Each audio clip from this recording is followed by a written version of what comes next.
Batalha espiritual é uma luta constante que o cristão enfrenta contra a sua própria natureza pecaminosa, contra as influências do mundo e contra o diabo. Se não bastasse, querido, o diabo, você ainda luta contra você mesmo, você ainda luta contra o mundo. Então você precisa ser um guerreiro. Abre aí a sua Bíblia em Efésios, capítulo 6.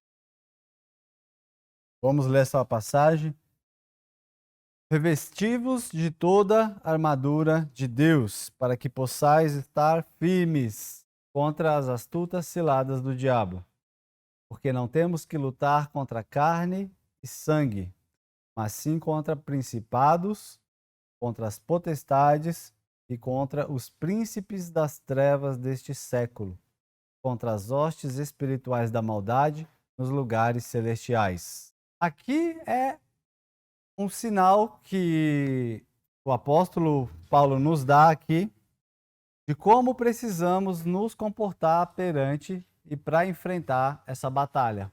Então, ele não fala de um ritual, ele não fala que você precisa estar com seu pote de óleo ungido na mão, ele fala que você precisa estar revestido.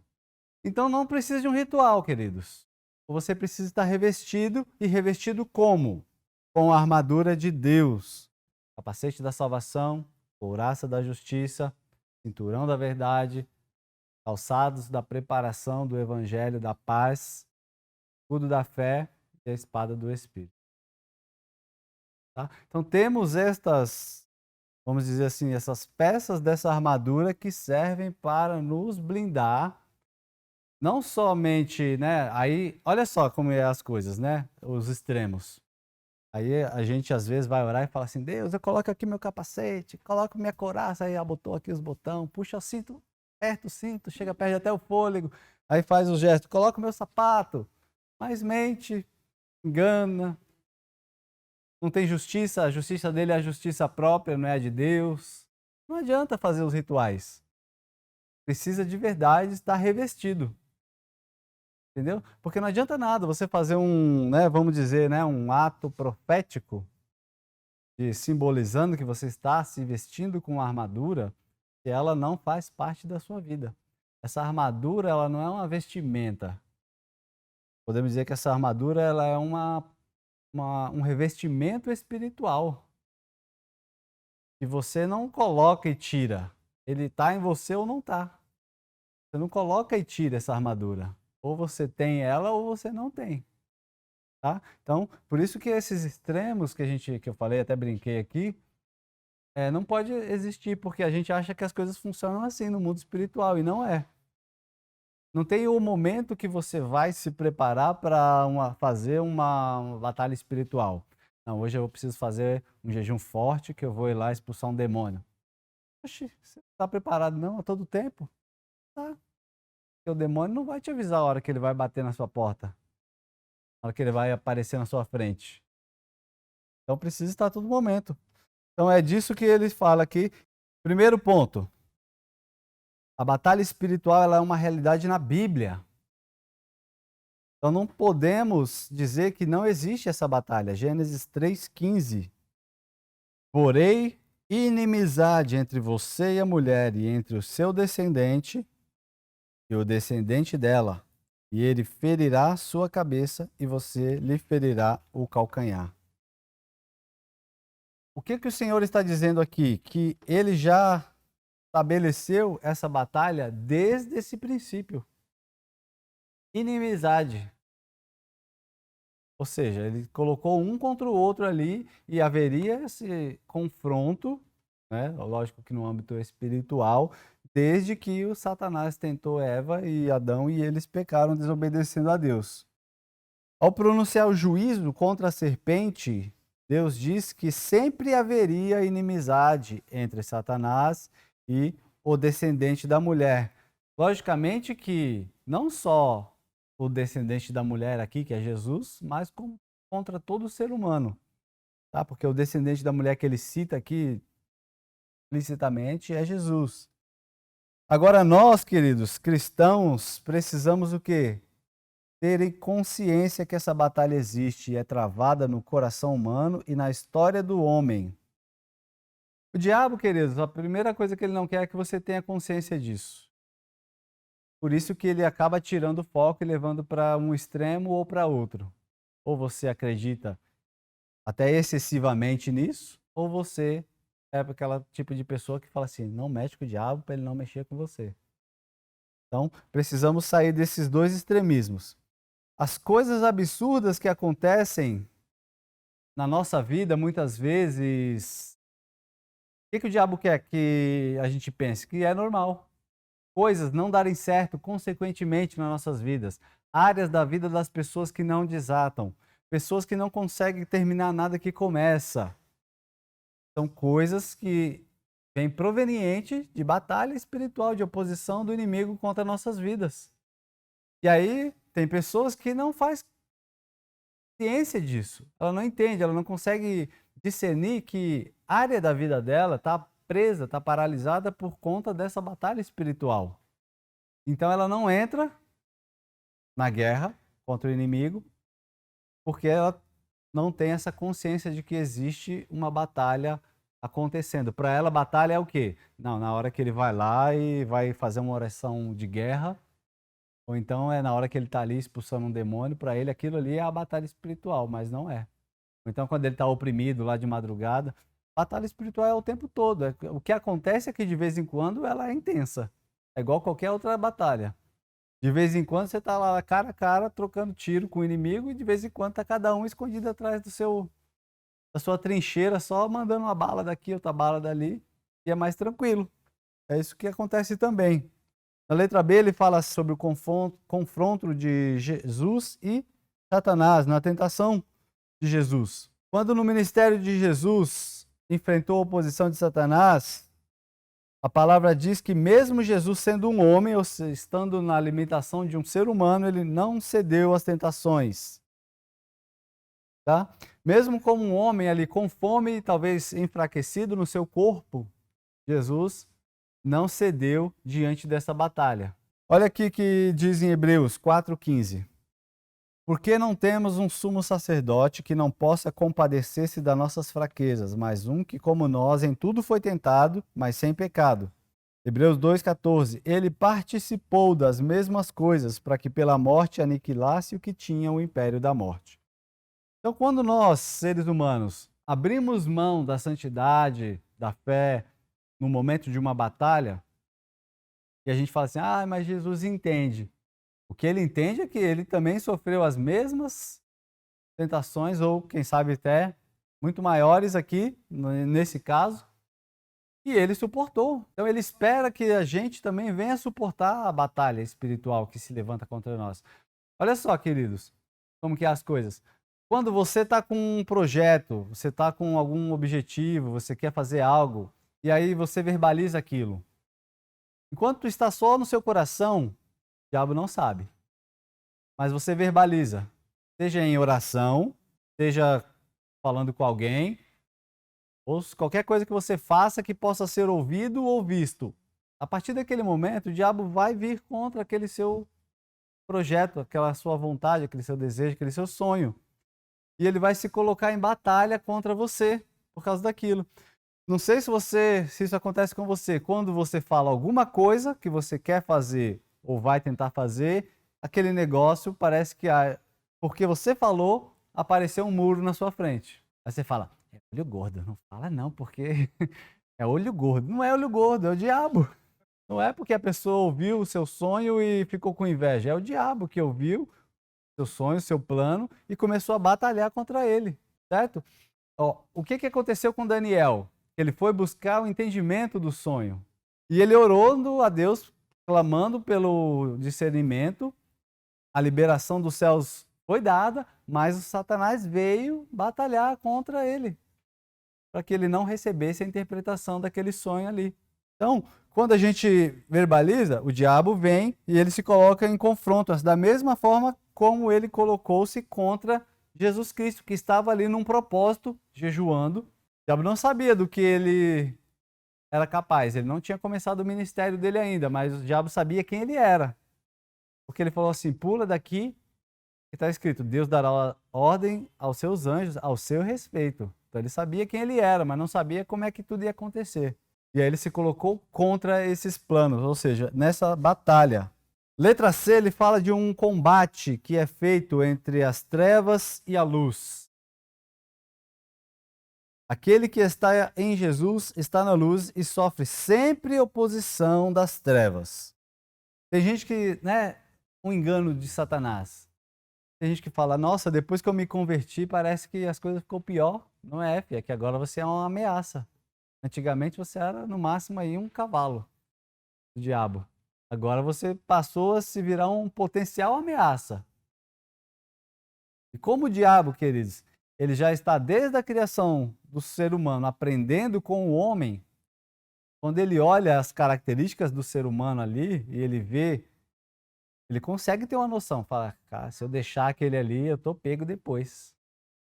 Ele vai arrebatar muitas almas aí das minhas mãos. Então ele já se coloca logo em oposição. Fora o fato de que ele quer destruir mesmo todo mundo. Para isso ele nem precisa de motivação. Mas quando alguém se levanta, ele já se coloca em oposição. O que a gente precisa fazer? Primeiro, entender que essa batalha é uma realidade bíblica e depois conhecer esse adversário. Porque senão ele vem, pinta, emborda e a gente não sabe como reagir. A gente não sabe como reagir. Isso aqui é a vida de muita gente, querido. Ah, mas é assim mesmo.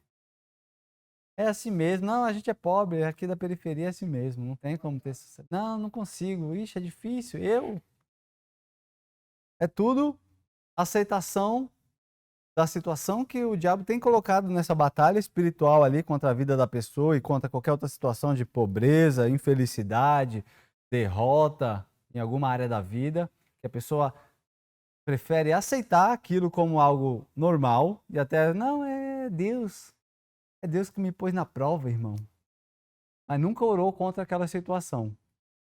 Nunca orou para realmente discernir se era realmente uma situação que Deus permitiu ou se era pura oposição do inimigo. Os discípulos estavam indo em direção àquela cidade onde estava o endemoniado gadareno. E o que levantou? Uma tempestade. Tem alguma coisa mais comum do que uma tempestade? É algo comum. Mas o diabo usa até as coisas comuns para se opor. Ele pode usar as coisas cotidianas do nosso dia a dia para se opor à vontade de Deus em nossas vidas. Os discípulos passaram por uma tempestade, onde Jesus estava dormindo, e ele foi lá e levantou-se e repreendeu essa tempestade. Depois ele passou por uma outra tempestade, onde ele não repreendeu a tempestade. Foi aonde Pedro andou ali, e depois eles voltaram por barco. Então a diferença é que aquela primeira vez que Jesus repreendeu, era uma oposição do inimigo. Era uma batalha espiritual, para que eles não concluíssem o objetivo que era chegar lá em Gadara. Ou pelo menos naquela região ali. Então ele se levanta mesmo. E aí a pessoa olha para a situação na vida dela, apesar de até ser uma situação que pode ser mesmo algo da vida, mas não experimenta nem orar. Buscar pelo menos o entendimento do que é, se aquilo ali é uma oposição maligna ou é só uma situação da vida mesmo. E aí aceita tudo isso. Ainda sobre conhecer o adversário. Esses são os 3 adversários que não dão trégua para o crente: a carne, o mundo e o diabo. Contra esses 3 aqui, a nossa batalha ela é incessante. Essa é a primeira batalha que nós enfrentamos, que é a batalha do espírito contra a carne. A palavra de Deus fala da guerra interior na alma do crente entre carne e espírito. A carne com os seus desejos para o pecado e o espírito que deseja as coisas de Deus. Gálatas 5,17. Porque a carne cobiça contra o espírito e o espírito contra a carne, e estes se opõem um ao outro. Queridos, vai ter áreas, pelo menos algumas áreas da nossa vida, que nós vamos viver a vida inteira em batalha espiritual, nessa luta da carne contra o espírito. Talvez a sua área não é a área de pornografia, talvez a sua área não é a área de avareza, mas é outra área. onde o espírito e a sua carne vai guerrear contra você. Se não a sua vida toda, até você vencer. Mas tem pessoas que guerreiam a vida toda. O próprio apóstolo Paulo fala assim: Senhor, tem um espinho aqui, me ajuda. Se eu aprover a Deus para te segurar aí, no seu lugarzinho humilde, decidir deixar um espinho na sua carne, vai ser a sua batalha a sua vida toda. Ele fez isso com o apóstolo Paulo, né? Outro ponto que nós vamos enfrentar é a batalha contra o mundo. Quando falamos da batalha contra o mundo, não falamos do mundo físico, nem nos referimos à pessoa, mas queremos dizer sobre os valores deste mundo tenebroso que jaz em trevas, no maligno. Paulo chama Satanás de o Deus deste século, é a sabedoria do mundo, a paz do mundo, o conhecimento do mundo. É tudo isso que esse mundo tem distorcido para nos oferecer e é o que nós precisamos lutar contra tudo isso. Ele diz aqui que, como príncipe deste mundo, Satanás espalha nele a sua influência. E é contra essa influência de Satanás no mundo que nós vamos lutar. A gente precisa lutar contra a influência de Satanás no trabalho, nos estudos, na sociedade, tudo que a gente vai fazer. Se você for observar, queridos, a maioria das coisas que você faz no seu dia a dia, existe uma chance, uma oportunidade para que você faça de acordo com o padrão do mundo. E sempre é o jeito mais lucrativo e mais fácil. Então você vai sempre precisar lutar contra isso. Você vai sempre precisar lutar contra essa forma do mundo, né? Não vos conformeis com o padrão desse mundo. Esse é o padrão do mundo, é o que representa essa batalha para nós. É contra isso que nós vamos lutar. Vou ler aqui Colossenses 2:8. Cuidem para que ninguém os cative por meio de filosofias e enganos vãos, seguindo tradições humanas que concordam com os espíritos elementares do mundo, mas não concordam com o Senhor. E também 1 Coríntios 6:19. 1 Coríntios 6:19. Ou vocês não sabem que o corpo é o templo do Ruach HaKodesh, Espírito Santo, que habita em vocês e que vocês receberam da parte de Deus. A verdade é que vocês não pertencem a si mesmos, mas foram comprados por um preço. Então, usem o corpo para glorificar a Deus e não para satisfazer ou se amoldar segundo esse padrão do mundo que ele menciona aqui. A letra C fala da oposição de Satanás. Sede sóbrios e vigiai, porque o diabo, o vosso adversário, anda em derredor, bramando como leão, buscando a quem possa tragar. Apesar dele bramar, querido, ele brama como um leão, porque ele não é o leão. Ele pode até rosnar, mas o leão é o leão da tribo de Judá. E ele fala assim, porém, apesar da gente saber que ele já é um derrotado, que a gente precisa vigiar.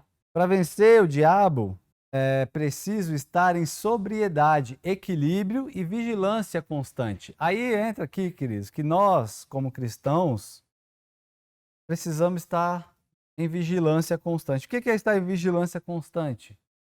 É tudo você lá falar, é o diabo, é o diabo. Não, não é isso, não. É você vigiar em você mesmo as suas atitudes, senão ele te pega e faz você pecar, sem às vezes reconhecer que está pecando. Precisamos estar vigilantes mesmo. A Bíblia não tem aquele relato daquele rapaz que foi expulsar o demônio no nome de Paulo, de Cristo? O demônio falou, conheço Paulo, sei quem conheço Jesus, sei quem é Paulo, mas e você? Vamos nos conhecer melhor, né? Se você ver lá a passagem, eu não me lembro agora o endereço, mas ele saiu correndo nu pela rua. Então, precisamos vigiar. A gente precisa, que nesse assunto de enfrentar o diabo, 90%, 99% da misericórdia e da graça de Deus, 1% você conta com você mesmo. 1% você conta com você mesmo. Porque se em algum momento, um milésimo de segundo, Deus tirar a misericórdia, a proteção dele da nossa vida, o diabo arrebenta com qualquer um. Então, A gente precisa saber que precisamos ter coragem para, por exemplo, fazer uma oração de guerra, precisamos ter coragem para expulsar o demônio do nosso território, da nossa casa, da vida da nossa família, dos discípulos. Precisamos ter coragem para isso, senão também aí já é demais, né? Não tem nem coragem para fazer uma oração de guerra, expulsando o demônio. Mas, queridos, se não é para você levar o assunto a sério, no profundo, fica com essa revelação que é o comum da igreja e não tenta dar uma de bonitão não, porque senão a coisa pode ficar feia, tá? Que nessa batalha nós não estamos sozinhos e nem podemos. Não entre nessa luta para querer fazer na força do seu braço. Não entre contra o inimigo despreparado, sem estar jejuando, em oração, sem estar revestido da armadura de Deus. E não se esqueça também de convidar Jesus para entrar na batalha com você, porque senão você também está pego. Ele diz aqui que temos a nossa parte a fazer nesses enfrentamentos. Porém, não cabe só a nós, precisamos do Senhor. Precisamos de Deus para nos ajudar. Por quê? Ele dá aqui alguns motivos. O Senhor é um homem de guerra. Deus é o Senhor dos exércitos. O Senhor, ele peleja pelo seu povo. A guerra é dele, não é nossa. E ele está conosco, ele é o Senhor dos exércitos que vai lutar em nosso favor, queridos. Volto a dizer naquela passagem de Judas, né? Onde ele diz que o arcanjo Miguel estava diante de Satanás ali, disputando o corpo de Moisés. Ele clamou e falou assim, que o Senhor te repreenda. O Senhor te repreenda. E a gente, se é para realmente atuar contra o mundo das trevas, a gente precisa buscar essa autoridade, esse revestimento de Deus. A batalha espiritual engloba todos os servos que procuram vivenciar o senhorio de Jesus Cristo. Portanto, tomai toda a armadura de Deus para que possais resistir no dia mau e, havendo feito tudo, ficai firmes. Como já foi tratado, é indispensável que haja o compromisso e uma vida santa desses soldados. Quando isso acontecer, o Senhor vem ao nosso auxílio e nós iremos realmente entrar nessa batalha com autoridade para vencer. A vitória na guerra vem do próprio Senhor, graças a Deus que nos dá a vitória por intermédio do nosso Senhor Jesus Cristo. 1 Coríntios 15, 57. Não é a força do homem, não são objetos e nem recitações de textos que nos fará vencedores. Somos nesta batalha apenas soldados sob o comando do nosso general.